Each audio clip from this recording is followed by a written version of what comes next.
Hi. Welcome to Book Pop. I'm Jamie Anderson. And I'm Molly Fish. And we have another special guest today, Anne Garvin. Thank you so much for being here. Thank you so much for having me. Hi, Anne. Hi. We're so excited to talk. Yeah, right? I know. We've already been having a blast. We had to force ourselves to sit down and actually start recording. We need this on tape. Yes. Yeah. Anne Garvin is a local Wisconsin author. She's written 5 novels, including On Maggie's Watch, The Dog Year, I Like You Just Fine When You're Not Around. I love your titles so much.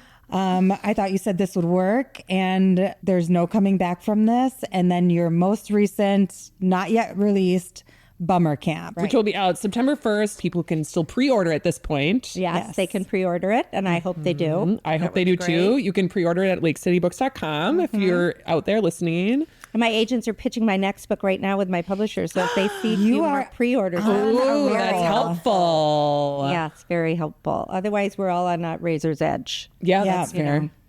Oh my gosh, a next book. I know. I haven't even gotten to read Bummer Camp yet. Oh my God. Nobody has. But that's not all. Anne's not just a writer. She is also the founder of Tall Poppy Writers, which supports female authors and helping them connect to readers. She is also a former RN. Yes. Yes, I love that. And a PhD, Dr. Garvin. Yeah. Do we call you Dr. Garvin? You certainly can, but I'm not sure I'll answer. I'll be like, oh, yeah, Dr. Garvin's my father. that's right. I'll be like, oh, yeah, that's right. That's me. Yeah. It's always a little embarrassing, honestly. It's too many things. No, Yeah. it's so wonderful. Yeah. So I'm not afraid of change as long as I'm doing the change. Yeah. You know, as I long feel as the same way, You're in and the I think a driver's lot seat. of people can relate to that too. Yeah. Like you don't have to be one thing your entire life. Yeah. You get to change as much as you want. Yep. Were you writing the whole time? No. I didn't start writing. Well, so I feel like everybody in the world must know this story by now, except for maybe you guys. But I mean, let's tell it again. Do it. Yes. I love the story because it's so good. It's such a super round personal story about writing. So in 2004, the Wisconsin Book Festival had a contest. And as far as I know, it's the only one they've ever done. And they had this thing where you had to write a story within 24 hours. On a Friday at noon, they sent you a piece of art and you had to write a story about it and get it in. And that's it. And I'd read a lot, and people are always like, you should write a book. And I'd be like, I can write a letter. Like, I didn't know what a story was. I didn't have any ideas for books. And so when they sent this, I was like, oh, this people, they think about something in their head and they write a story about it. Like, right? Like, I thought you have to have, you wake up one day and you have a fully realized story. And I had no ideas about that. 0 ideas about it. So then I had my English teacher friend put commas in and all the punctuation. Yep.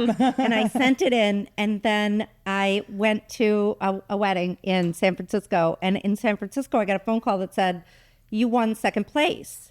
And I was like, wait. I thought at first I said, this is mean. Who is this? Like I thought, and then it was, I'm not kidding you, probably the happiest I've ever been in my life. Oh, wow. Except for having a baby, but that hurt. Yeah. Like this did not hurt. Yeah.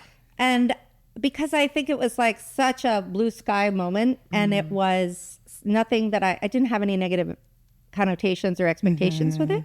And Christy Clancy won first. That's right. I have heard this story, full disclosure, but I did want you to tell it to all of our listeners and watchers because it's such a good story. It is such a good story. So then, and it was, it wasn't just like, it was like professors at the universities that picked it, and I couldn't believe it. And then I missed the reading.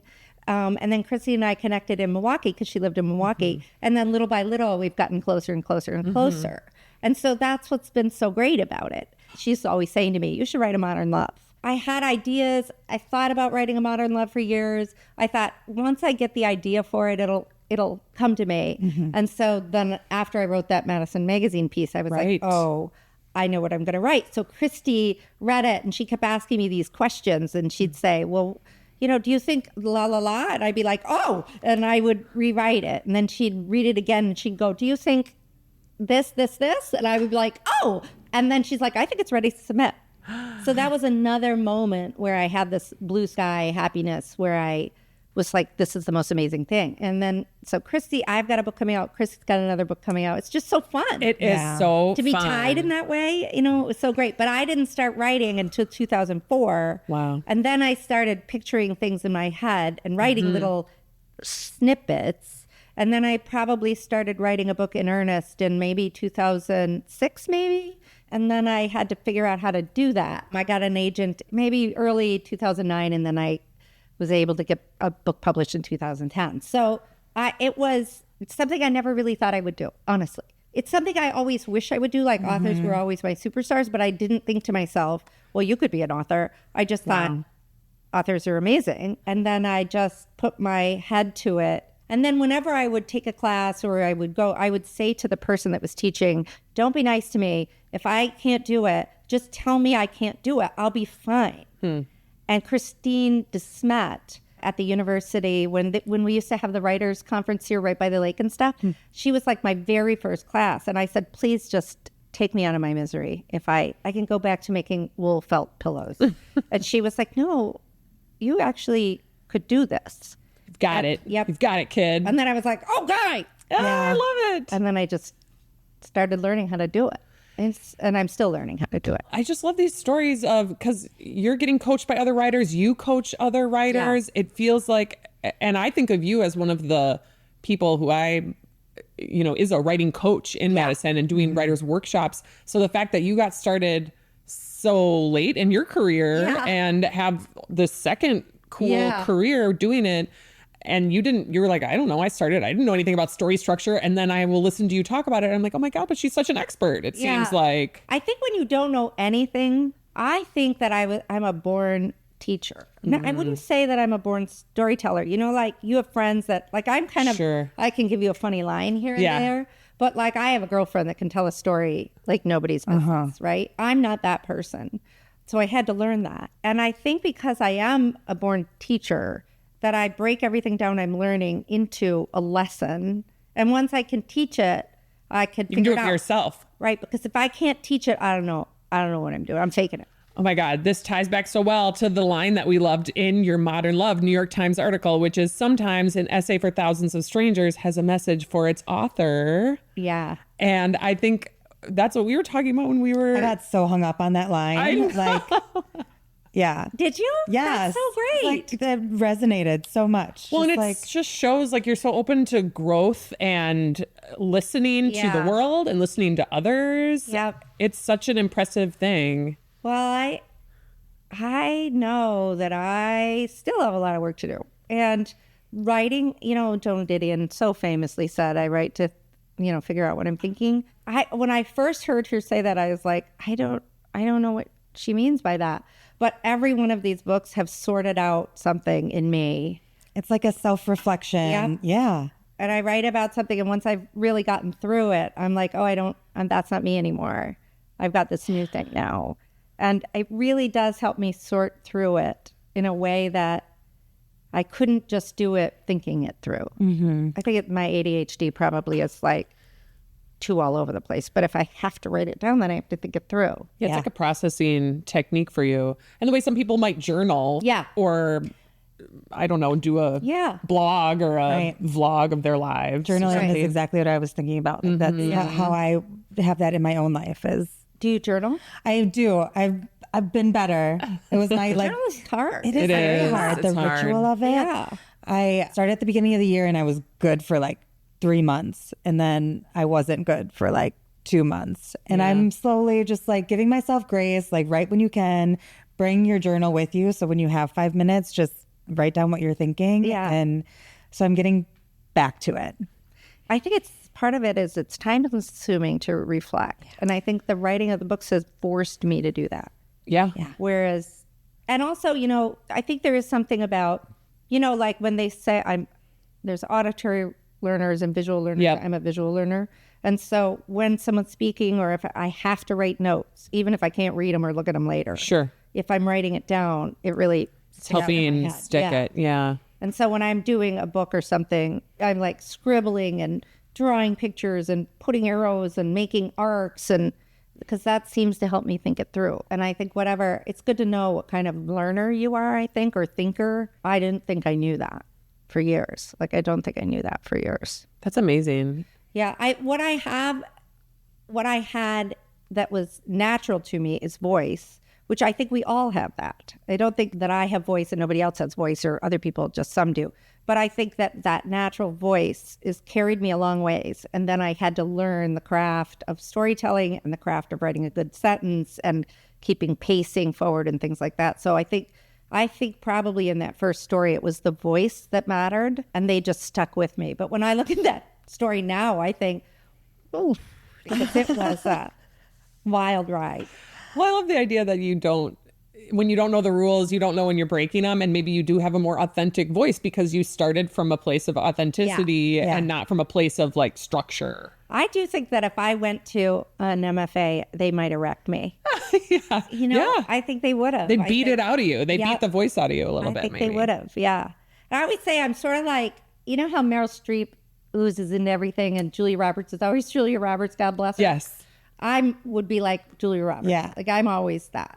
And I'm glad that I don't want to be somebody else. But I'm not the kind of person that they teach sometimes in MFAs to have less of a voice, you know, where you can be more, let the reader be the voice. Well, you have to be yourself, right? And authenticity is something that I've found too, is just people resonate with it. Yeah. And they trust you more. They respect you more. Yeah.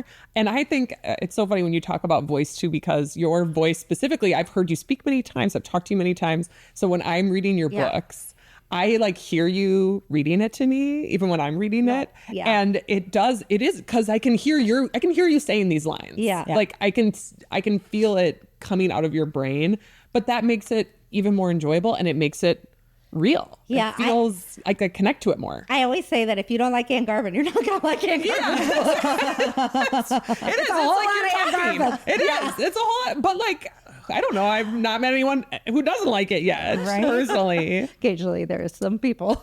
But it is funny. I always think that's funny because it is so strong. I get sick myself.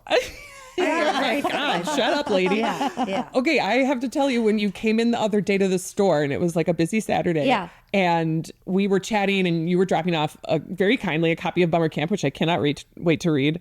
So I was talking to you and I got so excited that I was getting this book from you, and the people that were behind you in line, so like you and Jim left, and then there was these people and they were like, who was that? Because they could tell I was all like, and I didn't know them either. And I was like, okay, that was this wonderful Madison author who I'm obsessed with. Her name's Anne Garvin. Her books are right over here. She writes. And so I just started gushing, and they could hear, I think they also heard your voice, and also, but not just in me, but like, they were like, she had like a, you know, like a glow.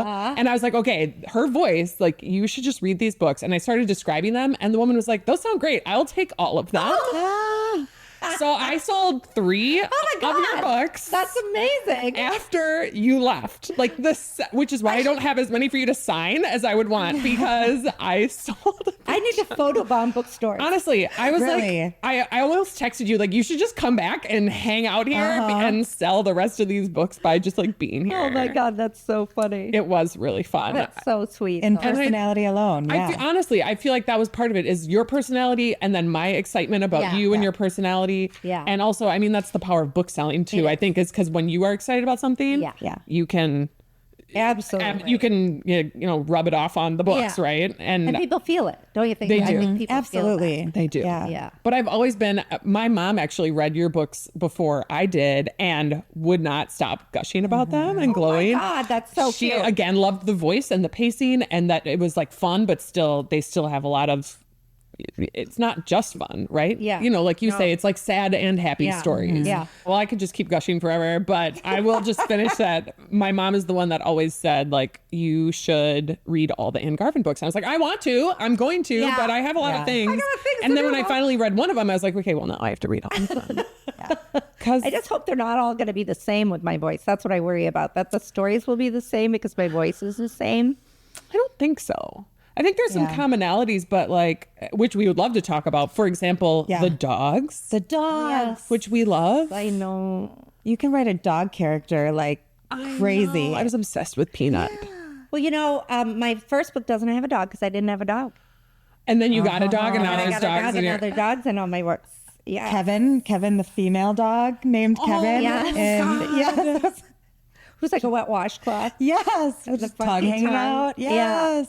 I know, he was really fun to write. And then when or she. Yeah. I keep going back and forth too. What do I call it? Well, when I did it, I was like, why are you making this so hard for yourself? You're going to have to explain. it's funny. And then you're going to have funny. to, like, I keep putting like these things that I have to like vault over that are difficult. Like I always say, the hardest thing is to get a person either in and out of a car or like in and out of buildings. And mine are constantly running around. Because there's action and it's fun though. I think you're so good at those things, maybe because you have thought about them and figured it out. I spent a lot of time thinking about how to get them moving from one room to another or one space to another. But then the pacing just works so well. Like the road trip in I Thought You Said This Would Work was, I always think that has got to be such a hard thing to write of like, where are they? Are they in the car? Are they out of the car? What city are they in? You know, who's driving? It was always, but it was like effortless. Well, I have to say, let's be honest here, that yes, thank you. But Tiffany Yates Martin, she is amazing at what she does. She's so, she is the editor that my publisher hires for me to get me through to the finish line. And so my publisher gives me very tight windows, and I could maybe get to it if I had a couple of years, but I have to get it in a couple of months. And so she is really good at being like, I think this and maybe like, are you sure? And what are you doing here? And to the extent that it drives me crazy, but I need her. Yeah. And she just really is good at story and sorting me out. And I write the book and I think it's done, but what I really need to do is layer. And so I always finish it and it's pretty right. And then I have to layer the emotion and things like that on it. And then sometimes I have to sort of sort out the climax a little bit so that the ending can work in the way that I want it to. But I would be remiss to not give her a lot of credit because she really knows what she's doing and she's a really good editor for me, even though she knows I love her, but oh my God. That's probably the right feeling you should have with an editor is you need someone who's going to push you in the areas that you need to be pushed. Yeah, because she'll be like, she'll ask a question. I'll be like, I don't think everyone knows that. And I'll be like, I guess she's right. Yeah. And then I have to fix it, She's really good at it and she really sorts me out. Like I sort of always know the book, but then she makes it deep enough so that people feel things. Like she asks me all the right questions. And then on top of the sharp and realistic dialogue, your quirky female characters, which we talked a little bit about before we started recording, slightly, how do I want to say it? They have self-esteem issues. Yeah. Oh my God. Exactly. That's exactly what I didn't want to say. I know, but like, let's just say it. They do. I mean, that's like something that we were talking about, comparing the two lead characters of she's reading There's No Coming Back for This. Oh, yeah. And I have read, I Thought You Said This Would Work. Yeah. So we were talking about like how neither of them realized that these guys were into them. Yeah. You just want to scream at the book. He's flirting with you. Yeah. He likes you. Yeah. And they are so focused on moving forward in life in the way that they've always moved forward. Yes. And they are missing that piece because they're not even looking for it. Right? And they're very, and then maybe it is like kind of what you're talking about of they have all this other stuff going on. It's not like they're not. Yeah, exactly. They're good at things. Yeah. So it's not like they have no confidence in life. Right. It's just in this romantic area. Yeah. They seem to have this like blind spot. Maybe that's the way we talk about it. It's not self-esteem as much as it is like a blind spot. Yeah, well, there's one in there, this one too. Oh, yay. I love it. Yeah, I think especially the women that I write they're usually single. So they have sort of summited in other areas of life, like their parents or they've worked or they're whatever, and they've had a bad relationship. And in many ways, they've either said, I'm just done with that, or they just are focusing on these other things so that when someone comes at them in a different way, they're like, that doesn't fit work or kid or that I have to survive in LA. So they just like, I can't with that right now. Yeah. So that even though they might feel it a little bit, they're just a little bit like, that's not what? And I always think that's really a funny place to be for Because I think women are bombarded Yes. every day with all this stuff. And we're not just sitting around twinkling for men. And we don't trust all men. And so when they come at you, like, I don't know about you, but like, it just seems like you can never tell where somebody's into you or they're being gross or they just want to hand you your appetizer. Like, It's a fine line. It's all the same. It's a fine line between gross and Right? into you. Like, And I yeah. go to, like, you go to Trader Joe's and you're like, they might be in love with me. They might just really like that broccolini. And so, and that's the same when you go to Best Buy or whatever. Yeah. So there's so many mixed messages for women. And we're so used to like putting up to keep ourselves safe that I think sometimes they're just like, I can't relate with that. It is a super relatable stance. And I think something that I love represented in literature and in what I read is characters who are like, I can't be bothered right now. Yeah, yeah. Or like, that's not the focus of my life. Or Right. that's not something I was even expecting to happen. Right. Because they're working out through other issues in the plot. Yeah. Right. Yeah. Like that's not like the main thing. Right. Is trying to get a man. Right. Which is real. Like Yes. that's It's not our real. main Yes. thing. No, it isn't a main thing. not a main Even thing. though it sort of feels like everybody thinks it is. It's just not, It's right? just not. And so like, and the other thing I really like to do is like, I like to take, and I think everybody's a bumbler. Like I feel like a true bumbler, but I feel like everybody is a little bit of a bumbler. And because we're just sort of making our way through life. And some people are better at hiding it. And some people are better, you know, really willing to talk about it. But I like to take an extraordinary situation and shove a typical bumbler into that. Yes. Even if, no matter what the situation is.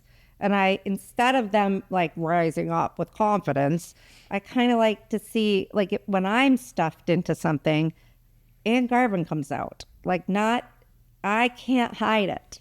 And so that's what I think is fun. It is. It's more interesting and fun. Yeah. Because you get to feel a little bit better about being a human. They don't have it all figured out, these characters, or they just like no one does. Nobody does. Humanity is messy. Yeah. And so I always like to write a really messy character who then often perseveres, but was kind of a mess because I think we're all kind of messy.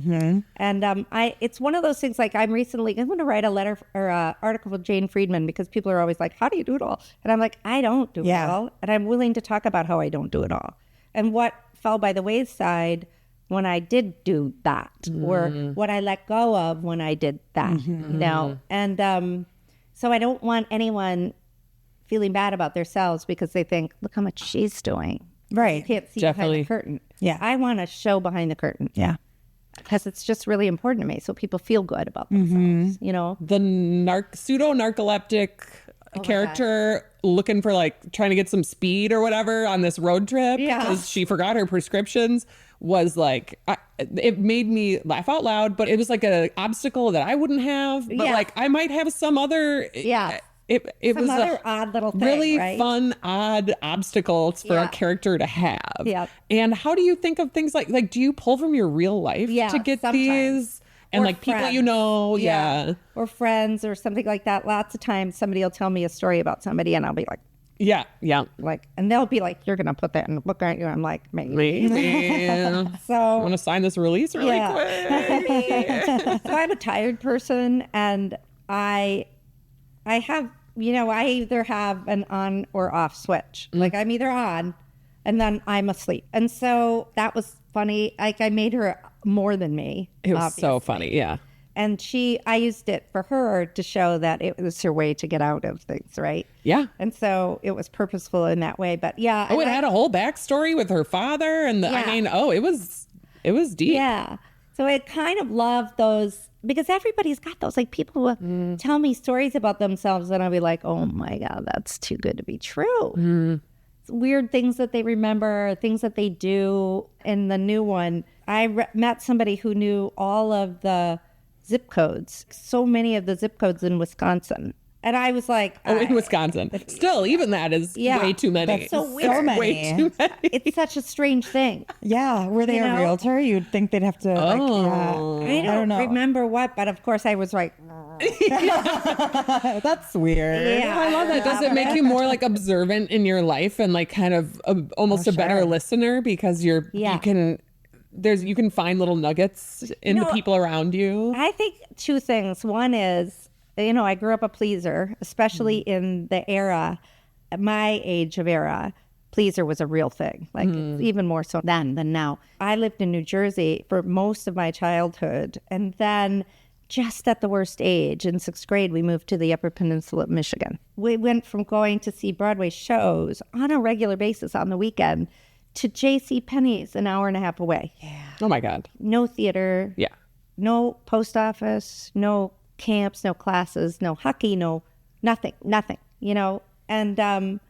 and I was I was the diversity in that town, and I'm not diverse.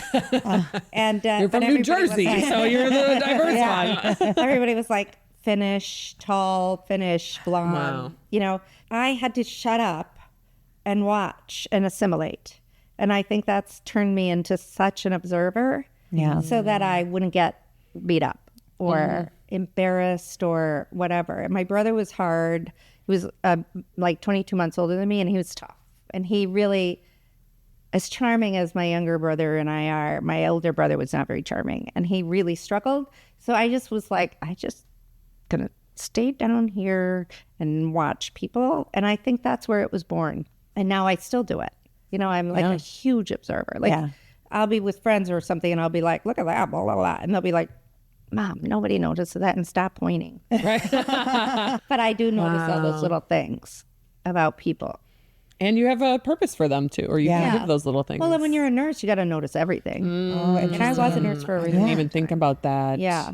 I put myself through grad school as a nurse. So I was a nurse for a really long time. And then I was a scientist. That's all about observation. Then I was a student. And you got to watch to see if people are getting it. As a professor, watching their faces. And so you just become an observer of people then. Yeah, what an interesting through line of all of your many lives and careers. It's all been like, I just am, but I'll be observing so much that I abdicate all responsibility to the person that I'm with. So they'll be like, it's time to get off the train. Yeah. And I'll be like, I don't know where the car is. Staring over there. That's your job. They're like, I didn't know that was my job. So it's funny. Yeah, it's not responsible. Interesting. But it's interesting in my head. It is. Yeah. You're making up cool books in there. Very fun in there exactly. Yeah. It's exhausting, those two, which is why I'm a tired person. Yeah. I can imagine. Oh, totally. Yeah, I think so. Well, I want to go back to dating and your viral Madison Magazine essay. We got to start with that because that launched you into your New York Times essay that we chatted about a little bit. I know. One of the reasons I want to say this for the writers that might be listening is that the reason that I could write those essays was because I took a break for a minute of writing. So after I handed in this, I waited to give my agents the next book. I worked on it, but I just gave myself a break, and I haven't been doing that, and I've been making myself crazy. So you have to take a break. I know there's a lot of authors, I don't know how they do it. Some of those authors that write like 2 books a year, sometimes 3. Yeah. Crazy. No idea how they do that. Like legit no idea. Is it like multiple at once or something? I don't even want to know. Yeah. Because if I take that to mean that I should do it, I don't want to know. So I took some time off, and Maggie Ginsberg said, I'd love it if you wrote, you're doing so great in your retirement, because I'm not retired. I just left the university, and I teach at Drexel now. So if this is retirement, it sucks. You're like, I'm working an awful lot for being Really a retired person over here. Geez. So, but she's like, you're really killing it in this part of your life. And I said, I'd rather write about how age doesn't really mean that much to me. Like, I don't really think about age unless somebody forces me to think about age. And then I use the example of that guy that forced me to think about age. So when I wrote that, I put that out on Twitter like a dutiful person. And then when it went wild, I was like, oh my God, that was so exciting and fun. Do you know what was there like a certain person or account that shared it that like spurred it? Which one? It was, I should know this right away, and I feel badly that I don't. It was the guy that was in Sex and the City. Oh my goodness, what's his name? The bald guy that was married to Harry? Yeah. Really? Yeah. he wrote, read this, admire, follow. And then he reposted it, and then he wrote something else really lovely. Like he had two comments, and I think that that's the thing that just went. Phew. I love it. He wrote the loveliest thing. I can't believe how. I wonder how he found it, how he stumbled across it. Well, I think it's something that a lot of people can relate to, not only if you're 62. The whole thing is so crazy. And, you know, I think in that essay, I was like, why are people even, like, I really, a while ago, I saw a magazine article that was talking about aging accomplishments, and I got annoyed at that because I was like, look, we're not a bunch of dopes. Like, I'm just living my life. I keep having birthdays, but it has nothing to do with me. You know what I mean? Do with me. You know, I'm like, you guys figured out the calendar and you're racking up years, but I don't think it matters to me. And I think, yeah, we all have changes. Like you go through menopause, or maybe you have, you know, creaky joints or something like that. And sure, we're aging, but like, I don't think that matters. Like, who cares? But there's this idea, obviously, that age is less interesting. And also there's this belief that, you know, aging comes with a slowing, and then all of a sudden we should get some kind of a bonus for being old and doing something. Like, the whole thing annoys me. And I'm sure it's driven by my own fear of death and aging to a point where I might not be able to keep going. Of course it does. But I don't need anybody else to go, you're old, because I just really, nobody needs that. We're being told that every second. Yeah. So that when someone older than you says it on a date, it's so outlandish, but actually okay. Like, we've made it okay for people to say stuff like that. Like what's his name? Leonardo DiCaprio with his girlfriend. Oh, God, his 19-year-old girlfriend on the beach. That's just an ongoing joke. Yeah. It's an ongoing joke. And he should stop thinking he's so attractive that he can, if he was just the guy down at the farmer's market, a 19-year-old would be like, dude, gross, get away from me. Yeah. I was talking about this with someone recently, and I just think it's a daily thing that you have to fight. You know, when I was little, it's interesting because when I was young, I always carried an E.E. Cumming quote in my wallet. And this was like in high school. And it said, to be nobody but yourself in a world that tries night and day to make you something else is the hardest fight to fight and keep on fighting. Wow. Yeah. And I've always had that on a yellow Post-it note in my wallet. And I never realized how true that was throughout your whole life in all ways and shapes, right? Yeah, it doesn't even get easier as you establish your skills and expertise and reputation. And there's always a way to put a woman down. And the easiest way is age, weight, attractiveness. Like they can just go straight for that, right? Yep. It was interesting because I had a thing go sort of viral that had like 250,000 likes, which I was like, that's so much better. Amazing. So many. Right. Yeah, I usually get 3, like legitimately 3. So when it went up, I was like, I think we can count it as viral. Yes, Right? I think you can, right? Yeah.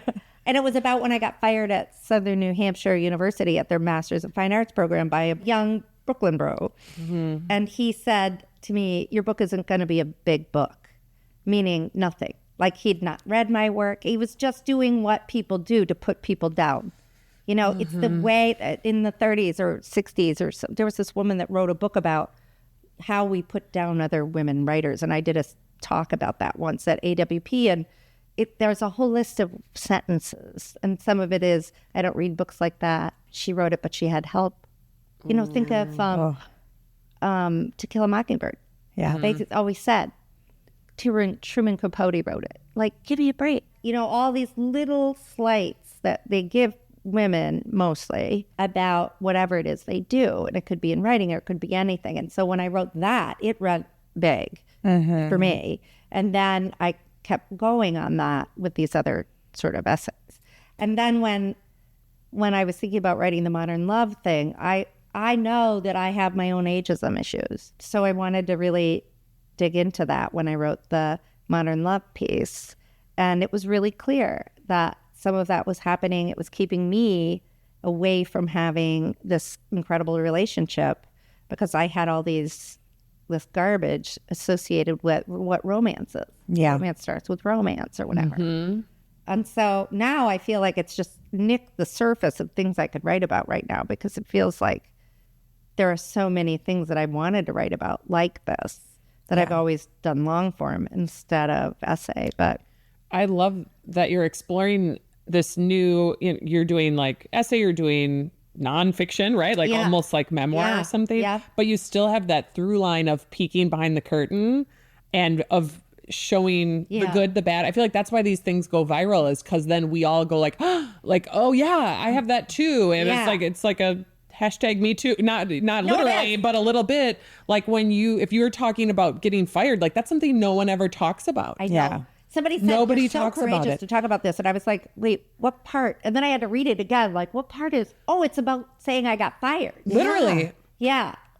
Or saying that some guy, that you're on this date, and it's only courageous because of the way society set. Yeah, because people, but it also is what then draws us in. Yeah. Because you are like brave enough or just honest enough or, willing, knowing how important it is to make a good story is to show the good and the bad and and vulnerability.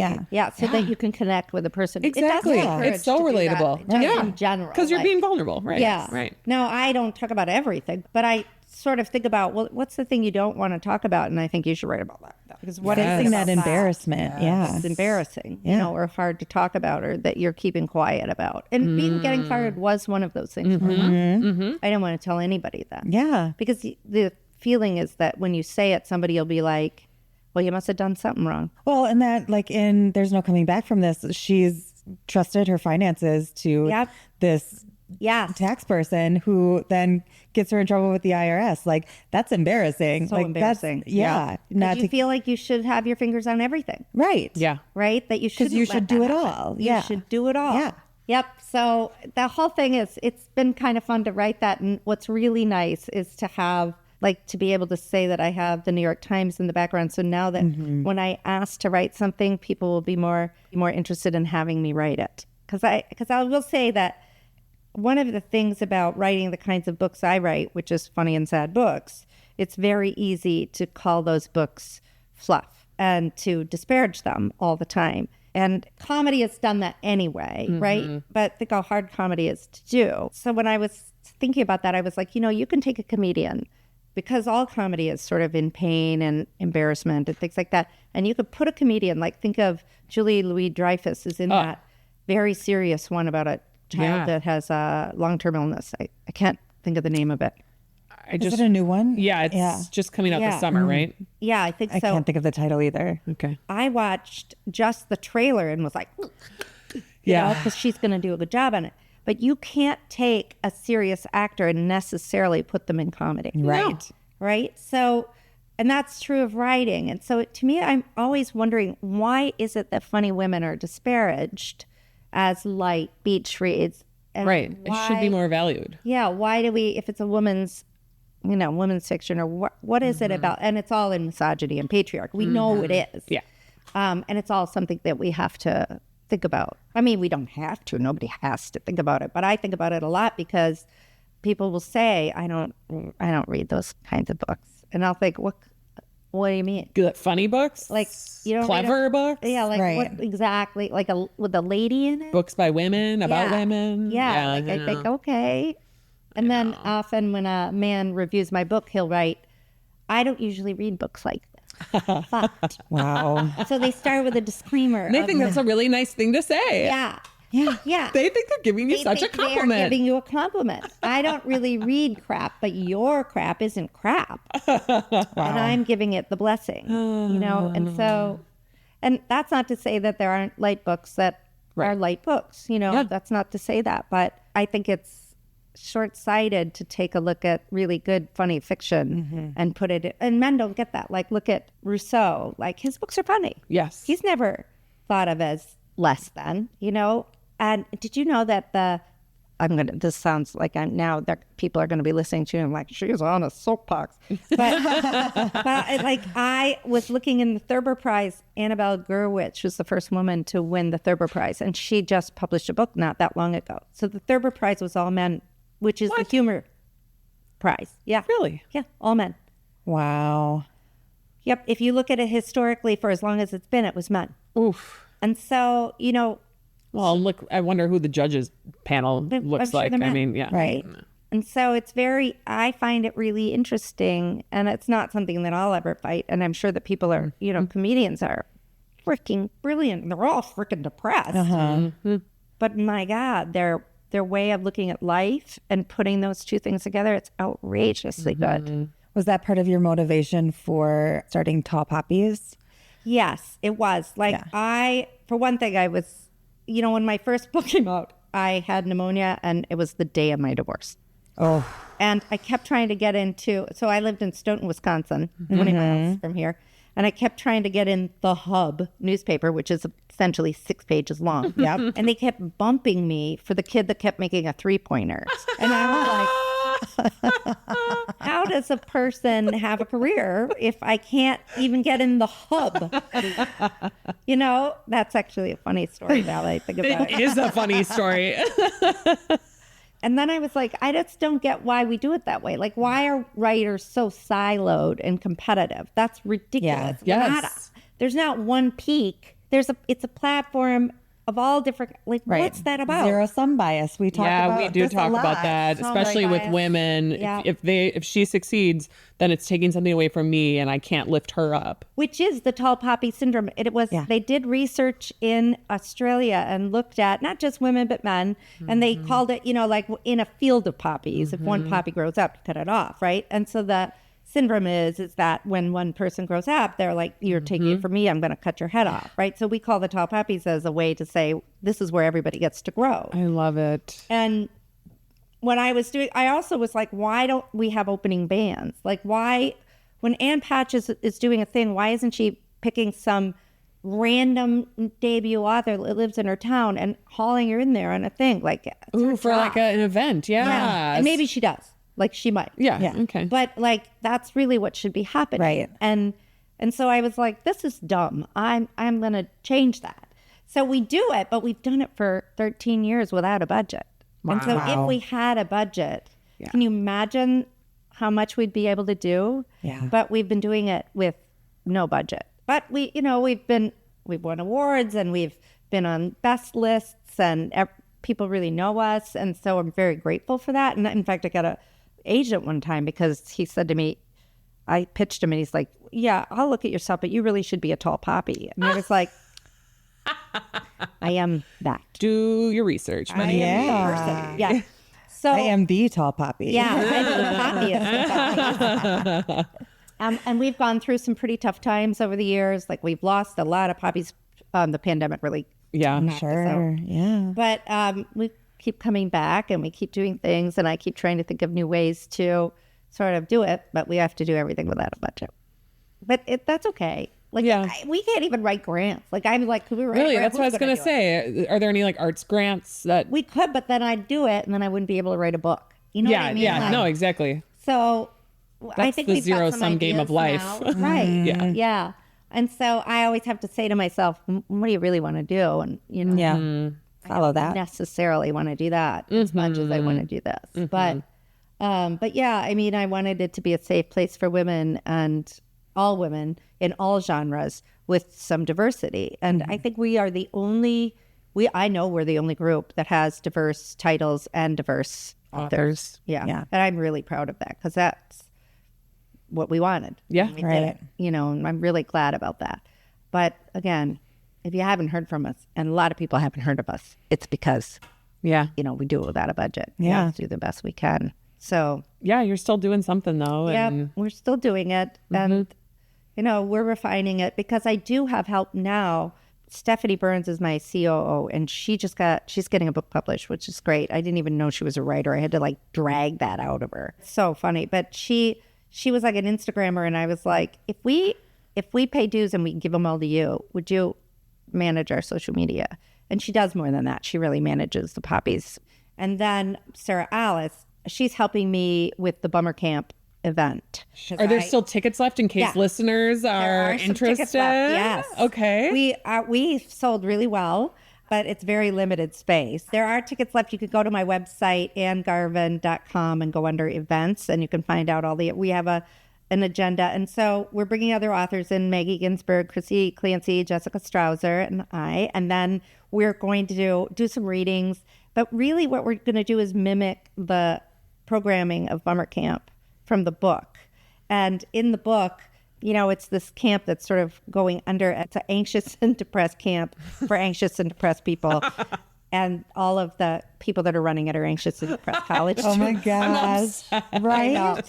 And so the camp is going under, and it's really the only place that they feel like they belong. Oh. And all the people that came really feel like it's one of those places that feels like home to them, but they're all gone. And the director disappears, and they have to put on a gala with only the things they have at camp. So we're going to mimic that gala. Oh, with only so things cute. we have at camp. Wow. And so I just call it the grown-up lady camp. Uh-huh. Yeah. And you can opt in or opt out. And the badges are like, you didn't stub your toe, here's a badge. Like, you took a nap instead of doing yoga, here's a badge. You made an off-color joke, here's a badge. I love it. Like we want to make it really fun and easy for people. Sort of a jokey Girl Scouts, But it's a whole weekend package that weekend. people can come participate in and hang out with other ladies, readers. Yeah, They're going to get writers. books. Yeah, there's going to be swag. Yeah. They're going to hear about, what it takes to write a book. And if they want, we'll read a little bit. So they come Friday night and they stay for 2 nights. All the food is taken care of. And as much s'mores as you might want to eat. Amazing. Yeah. Crafts, the whole thing. It'll be really fun. Wow. That's such a cool, unique event. Camp is really easy to market. Like people want to go to. Yeah. And there are crafts. And like I forced my kids when they were home to make the crafts that I wanted to use at Bummer Camp, but they're so ugly that I'm going to make little reels of how bad they end up. And we're not going to do those things because they were so funny. So Bummer Camp. Yeah. Nothing is Bummer right. Camp. Yeah. That's where you feel at home. That's amazing. Yeah. It's really fun. it. I was a camp nurse at a hearing impaired, sight impaired, differently abled kids camp. Wow. In Stevens Point. So it's that Wow. camp. Okay. Yep. And I based it on that. And it's Lions Camp. They fund it all. The Lions, they're amazing. They're amazing. And they've funded the whole camp for years and years and years. And they're still there too? Yeah. It's still there. Yeah. And so we picked it after their season and picked the weekends so that we could go and use the facilities. Amazing. Oh, cool. And it's such a history for you there. And I'm sure there's a lot of that in the book then There because is. it's the same camp place. in the book is based on my memories of it when it was in the 80s, like 85. Oh, wow. So it's a little bit more developed than what the camp in the currently is. Does the book take place in the 80s too? It's like a little more historical. Okay, it's here. current. Yeah, it's during this time. Nice. Yeah. I can't wait to read it. I would be reading it now if I hadn't already gotten the arc from Christy Clancy. She got ahead of you a little bit with her new book. Fair. That's fair. But it's next. Yeah. It's next. I'm really excited. Yeah. I wrote that book in 2016, but I couldn't get it right. And so I rewrote it in this past year. I had the idea, nothing has changed except the central character. Okay. And it became more of a sister story than it was. Okay. Oh, I love a sister story. I just had to clean it up. I couldn't get it right. I had to get the arc right.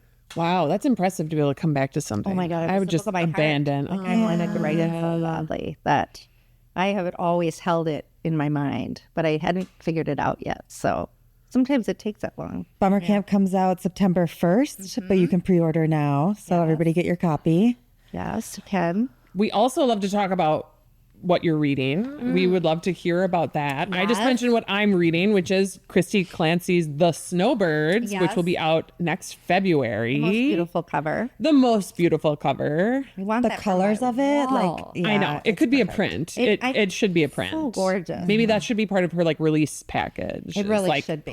Give a print A of little that. matted Yeah, exactly. print of it. Yeah. Shoulder season. Yeah. I read Shoulder Season recently again. I always like to read how she does certain scenes and setups and stuff. Yeah. So, and she's such a graceful writer that I like to see how she does it sometimes. And so I'll read hers. And then my good friend Lauren Grodstein, We Must Not Think of Ourselves. This was a Jenna and Hoda pick, I think.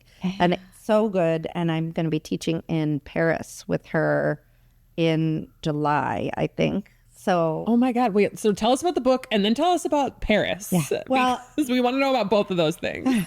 she always does something in Paris every year. And so she doesn't even ask me to do very much. And I'm not even sure if I have it in my links or something, but Lauren does. And this one is the story of the archives of the Warsaw Ghetto and how during that time they were keeping records.